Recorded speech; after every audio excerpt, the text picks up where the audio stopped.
안녕하세요, 등대입니다. 2022년 11월 17일 용군단 사전 패치 2단계 적용으로 이제 드랙티르 기원사를 생성할 수 있게 됩니다.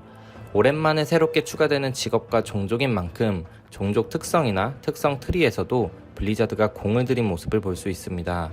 자, 그럼 이번 영상에서는 드랙티르 기원사 중 딜러를 담당하는 황폐 전문화에 대해 알아보겠습니다. 기원사는 기본적으로 사슬 방어구를 착용하고 지능무기 및 장신구를 사용합니다. 종족 특성으로는 폭풍날개, 꼬리 휘둘러치기, 비상, 특화 2.5% 증가, 희귀재료 발견 확률 증가 등이 있습니다. 특히 이 비상이라는 4분짜리 스킬은 어디서든 날아올라서 전방 도약과 고도 상승을 할 수 있는 굉장히 재미있는 종족 특성입니다. 특히 내력 꽂을 때는 속도가 더 증가하기 때문에 지금까지 와우에서 볼 수 없었던 엄청난 속도감을 즐길 수 있습니다.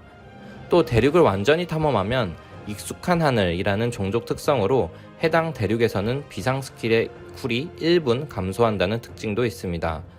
그리고 생각보다 놀랐던 기능으로 전투가 종료될 때 인간폼이나 용폼 중 어떤 형상을 기본으로 할지 설정할 수 있습니다.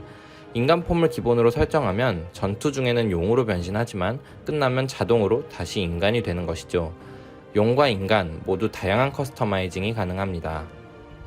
기본적으로 황폐 전문화의 스킬 사정거리는 25m입니다. 블리자드에서 처음부터 중거리 딜러라고 규정하였고 이런 사정거리를 가진 직업은 처음이다 보니 40m의 사거리를 가진 원딜에 익숙하신 분들은 조금 불편할 수도 있습니다. 분명 자리를 잘 잡았는데 사거리 밖이라고 스킬이 시전되지 않는 그런 현상들도 발생하기 때문입니다. 현재 외국 디스코드나 미리 황폐 기원사를 연구했던 스트리머들에 의하면 특화, 가속 위주로 올리고 나머지를 치명타, 유연순으로 올리라고 합니다.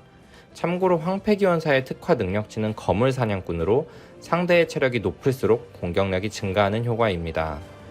5용 군단의 정수를 기반으로 만든 종족인 만큼 스킬들도 용의 색에 따라 이펙트가 구분이 되어 있습니다. 붉은색, 푸른색은 딜 스킬, 녹색은 힐 스킬, 청동색은 유틸기나 이동기, 검은색은 매즈나 개인 생존기입니다. 기원사의 기본 자원은 정수입니다. 마치 죽음의 기사의 룬 시스템처럼 시간이 흐르면 하나씩 정수가 채워지고 이 정수를 활용하여 스킬을 사용합니다. 정수를 소모하는 스킬 이외에는 모두 쿨타임만 돌면 사용이 가능합니다. 단일 대상의 경우 붉은색 계열의 필러 스킬인 살아있는 불꽃과 푸른색 계열의 정수 소모 스킬인 파열 위주의 캐스팅, 3개 이상의 대상인 경우 붉은색 계열의 정수 소모 스킬인 기염과 푸른색 계열의 필러 스킬인 하늘빛 일격을 사용하는 것이 기본입니다. 보통 타겟 수에 따라 다르지만 미터 기상 상위에 위치하는 스킬은 기원사만 가지고 있는 강화라는 스킬입니다. 마치 어렸을 때 즐겨하던 포트리스나 웜드 게임처럼 누르고 있으면 스킬의 단계가 올라갑니다. 강화 스킬은 붉은 계열의 불의 숨결, 푸른 계열의 영혼의 쇄도 2개가 있습니다. 둘 다 30초 쿨기이며 강화될 때의 효과는 서로 다릅니다. 불의 숨결은 높은 단계로 갈수록 즉발 데미지가 세지고 이후 도트 시간이 짧아집니다. 반대로 말하면 전투가 길어질 것 같다면 1단계로 빠르게 시전하고 다른 딜 스킬을 우겨넣는 것이 유리하겠죠. 1단계나 3단계나 4단계나 전체 데미지는 동일합니다. 영혼의 쇄도를 강화하면 타겟 수가 증가합니다. 단일이라면 1단계로 사용하고 적이 많아질수록 단계를 강화해서 사용하면 됩니다. 주요 쿨기로는 용의 분노와 깊은 숨결, 전세 역전이 있습니다. 세 스킬 모두 쿨은 2분입니다. 용의 분노는 주변 세 타겟의 기염 스킬을 사용하고 특화를 최대로 적용하고 깊은 숨결은 날아가면서 브레스를 사용하며 특화를 최대로 적용합니다. 전세 역전은 바로 다음에 시전될 강화 스킬의 최대 단계 즉시 시전을 할 수 있게 해줍니다. 기원사의 핵심 스킬은 부양입니다. 원하는 방향으로 순간 날아간 후 이동하며 스킬 시전을 가능하게 해줍니다. 특성을 찍어서 강화할 경우 2회 충전 및 대시 후 이동 속도 증가 등의 효과를 얻을 수 있습니다. 30초 쿨의 2회 충전이라 급할 때를 대비해 1회 정도는 남겨놓고 이 스킬을 적절히 활용해서 딜 손실을 최소화하는 것이 중요하겠습니다. 특성으로는 만렙이 60인 소용군단 그리고 70인 용군단의 특성 트리가 다를 것이라 60 기준의 소용군단용 특성 트리부터 보여드리겠습니다. 다음은 만렙 기준 단일 대상과 쐐기 던전 기준 추천 특성 트리입니다.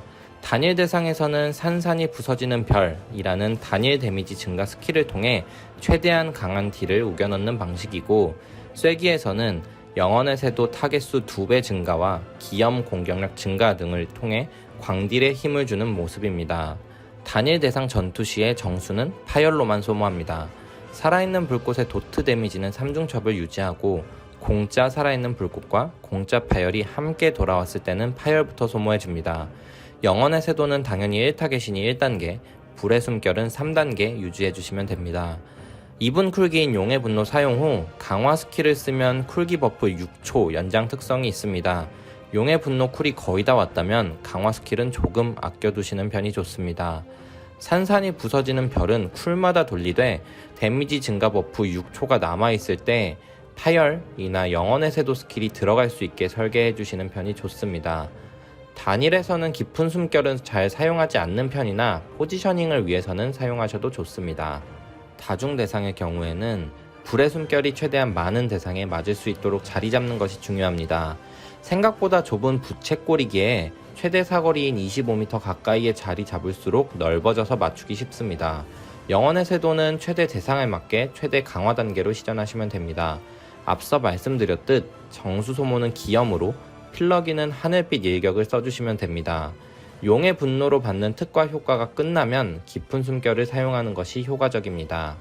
블러드를 가지고 있고 파티원 데미지 감소 스킬이나 다양한 이동 유틸기를 가지고 있어서 스타일리시하고 속도감 있는 직업임에는 분명하나, 개인적으로는 딜 사이클이나 메커니즘에 있어서 조금 지루할 수도 있겠다는 생각이 들었습니다.